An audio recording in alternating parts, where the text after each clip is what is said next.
के अंतर्गत जो रीजनल हिंदी में जो क्वेश्चंस आए हैं उनको हम सॉल्व करते हैं। पहला क्वेश्चन जो है वो विलोम शब्द से जुड़ा हुआ है। यहाँ पे स्वजाति का विलोम शब्द पूछा जा रहा है कि स्वजाति का विलोम क्या होगा, सुजाति, विजाति, अजाति या कुजाति। स्वजाति मतलब अपनी जाति का, विजाति इसका कर लीजिए विजातीय, स्वजातीय, विजातीय। स्वजाति, विजाति, विजाति मतलब गैर जाति का, दूसरी जाति का। सुजाति मतलब अच्छी जाति का, इसका सुजाति का कुजाति हो जाएगा विलोम। और अजाति, जाति का अजाति ये हो सकता है। तो स्वजाति का जो विलोम शब्द होगा वो होगा विजाति। अब एक मुहावरे से क्वेश्चन पूछा गया, पौ बारा होना। पौ बारा होना, कष्ट झेलना, लाभ ही लाभ होना, विरोध होना या समर्थन होना। पौ बारह का होने का मतलब होता है जिसको बहुत ज़्यादा लाभ हो जाए, जिसको लाभ पे लाभ मिलता जाए, उसके लिए कहा जाता है कि भाई इसकी सारी उंगलियां, 12 उंगलियां जो होता है घी में है, पौ बारह हो गया है। तो पौ बारह का अर्थ होता है जिसको लाभ ही लाभ मिल रहा हो।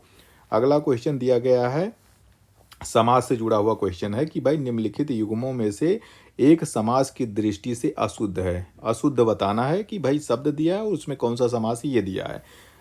राम लक्ष्मणों, अव्ययी भाव समास, दिवारात्रि द्वंद्व समास, नीलोत्पलम कर्मधारय समास, दशानन बहुव्रीहि समास। इसमें कौन सा अशुद्ध है। राम लक्ष्मण का जो समास विग्रह होगा, राम और लक्ष्मण, हमने कहा ना जहाँ पे और शब्द आ जाए वहाँ पे द्वंद्व समास हमेशा होता है, द्वंद्व समास होता है। राम और लक्ष्मण, राम सीता, सीता राम, इन सब में माता पिता, दिन रात, इन सब में द्वंद्व समास होता है। तो ये हमारा जो होता है अशुद्ध है, हमारा राइट आंसर यही है। दिवारात्रि में दिन और रात्रि, दिवा और रात्रि द्वंद्व समास है।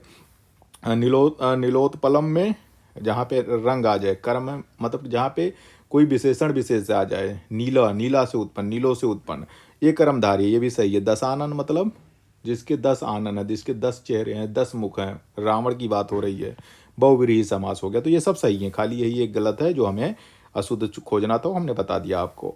अब दे दिया, बर्तनी की दृष्टि से निम्नलिखित में से कौन सा शब्द अशुद्ध है। शुद्ध बताना है, अशुद्ध नहीं बताना, शुद्ध बताना है। आशीर्वाद दिया है, संन्यास दिया है, अंत्याक्षरी दिया और सौंदर्यता दिया है। इसमें किसकी वर्तनी शुद्ध है। आशीर्वाद में बड़ा बड़ा सी पे जो होता है मतलब सी होता है, बस बड़ी की मात्रा लगती है, तो ये तो गलत हो गया भाई, शुद्ध नहीं है। संन्यास ये सही लिखा हुआ, इसकी वर्तनी सही है।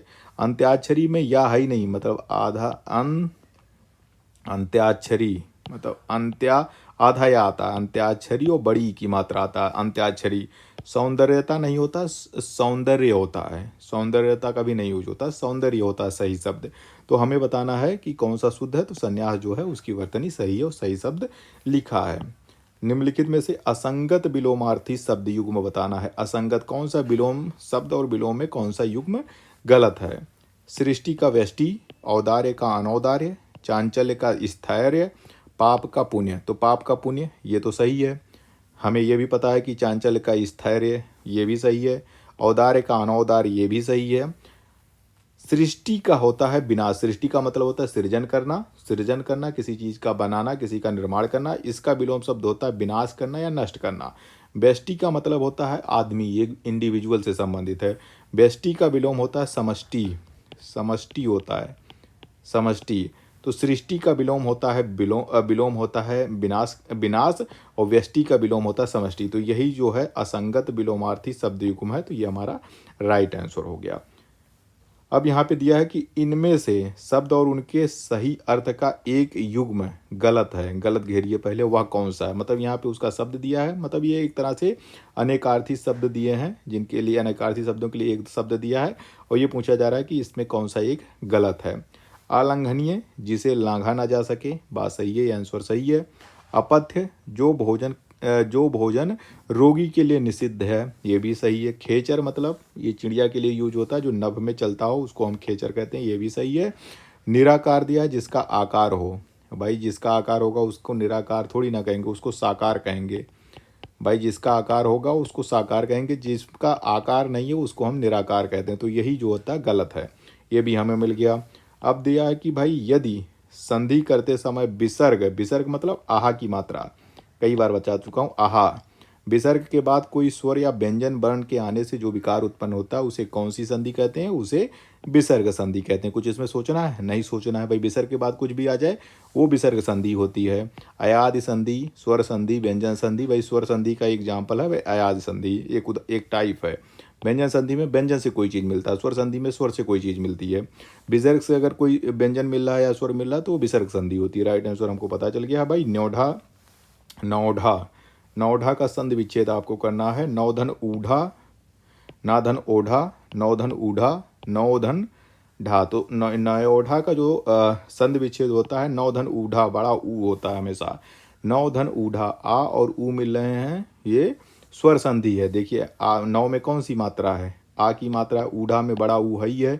तो ये किस तरह की संधि है? ये स्वर संधि, आपस में दो स्वर मिल रहे हैं तो स्वर संधि है। तो नौढ़ा का संधि विच्छेद होता है नौधन ऊढ़ा। अब यहाँ पे दिया कि निम्नलिखित शब्दों में से कमल, कमल का पर्यायवाची शब्द हमें बताना है।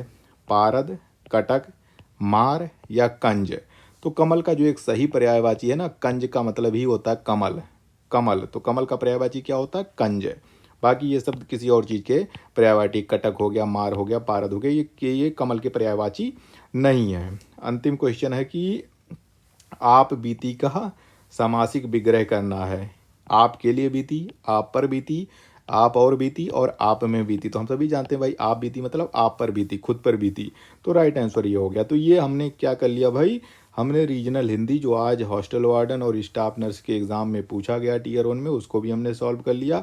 हमने इससे पहले जनरल हिंदी सॉल्व कर ली है। उम्मीद है कि आप लोगों ने काफ़ी अच्छा हिंदी में, रीजनल हिंदी में, जनरल हिंदी में, आईसीटी में और इंग्लिश में भी आप लोगों ने काफ़ी अच्छे किए होंगे। आप लोगों के अच्छे नंबर बन रहे होंगे। कोई बहुत ज़्यादा टफ जो होता है क्वेश्चंस नहीं पूछे गए थे। हाँ, कुछ क्वेश्चंस मतलब इसमें 10 में से 2-3 क्वेश्चन ऐसे होंगे जिसमें आपको थोड़ा सा सोच विचार करना होगा।